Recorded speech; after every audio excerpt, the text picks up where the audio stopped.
തുറക്കടി.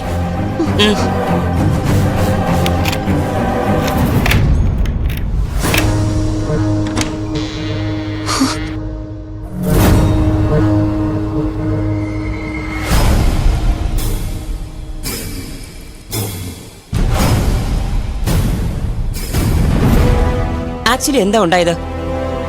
എന്റെ ഈ മകൾ എന്നെ പൂട്ടിയിട്ടു. താങ്ക് യു മാഡം, എന്നെ രക്ഷിച്ചതിന് നന്ദി. ഞങ്ങൾ ഇവിടെ കൊണ്ടുപോവാം. നിങ്ങൾ ഫോണിൽ പറഞ്ഞ പരാതി പ്രകാരം കേസ് എടുത്തേക്കാം. അയ്യോ വേണ്ട സാറേ, എന്റെ മോളൊരു തമാശയ്ക്ക് വേണ്ടി ചെയ്തതാ. ഓഹോ, നിങ്ങൾ തമാശയ്ക്ക് വേണ്ടി പോലീസുകാരോട് നട്ടാക്കുരുക്കാത്ത നുണയും പറയും അല്ലേ? തമാശയ്ക്കൊന്നും അല്ല മാഡം. ഞാൻ അപ്പുറത്തുള്ള എന്റെ ചേച്ചിയുടെയും അമ്മായിയുടെയും വീട്ടിൽ പോകാതിരിക്കാൻ വേണ്ടിയാ ഇവൾ എന്നെ പൂട്ടിയിട്ടത്. നീ മിണ്ടരുത്. സ്വന്തം മകളുടെ പേരിൽ പോലീസിൽ പരാതി കൊടുത്തിരിക്കുന്നു. ഞങ്ങളുടെ മുന്നിൽ വെച്ച് ഭാര്യയെ വിരട്ടുന്നോ? നിങ്ങളൊരു കംപ്ലൈന്റ് ഇയാളുടെ പേരിൽ എഴുതി തന്നേക്ക്. ഗാർഹിക പീഡനത്തിന് കേസ് എടുത്തേക്കാം.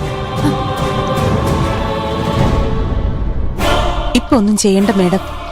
അപ്പുറത്തെ എന്റെ ചേച്ചിയുടെ വീട്ടില് പ്രധാനപ്പെട്ട ഒരു ചടങ്ങ് നടക്കുക. എനിക്ക് അത്യാവശ്യമായി അങ്ങോട്ട് പോണം.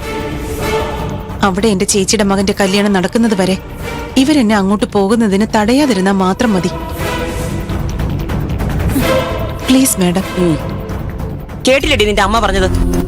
മര്യാദയ്ക്ക് നിന്നാ നിനക്ക് നല്ലത്. ഞാൻ പൊയ്ക്കോട്ടെ മാഡം. ശരി, നിങ്ങൾ പൊയ്ക്കോളൂ. ശരി.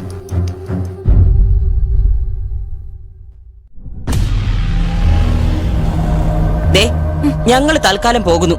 ഇനി വരാനുള്ള ഇടവരുത്തരുത്. അച്ഛനോടും കൂടിയാ പറയുന്നത്.